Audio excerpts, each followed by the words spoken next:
variantiem ir izmantot sausos pasteļkrāpjumus. Tātad ezīšu gadījumā tad izmantotu tonīšu pelēku, melnu, tumši brūnu, vēl varētu iekrāsot tādā beišā tonītī austiņas. Un kā tad ar viņiem strādā? Tad viņus saberš, jeb arī pat taisnojas ar rotiņu, parīvēju krītiņu un ietonēju attiecīgās vietas, ko es vēlos izcelt. Šeit obligāti pie tonēšanas ir jātura priekšā attēls, lai redzētu, kuras ir tās vietiņas, kuras vajag iekrāsot. Var izmantot kādas pasaku grāmatiņas vai atrast attēlu tajā pašā Pinterestā kādu ezīša bildi, jeb arī, protams, varētu izmantot manu ezīša attēlu, pēc kuras tad jums arī rādīšu tās vietas, kuras ir jāietonē. Tātad tas ir viens veids. Tad šeit vajadzēs otiņu.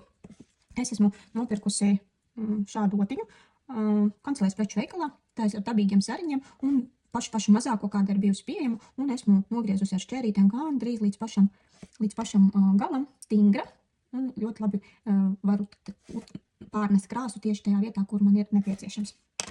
Un tad par rokai ir jābūt lietotai zobubirstītei, ar kuras palīdzību tad es iztirmēju, jeb pavelku krāsu mazliet tālāk, tādā veidā radot tādu pārēju un arī lieko noņemot nost.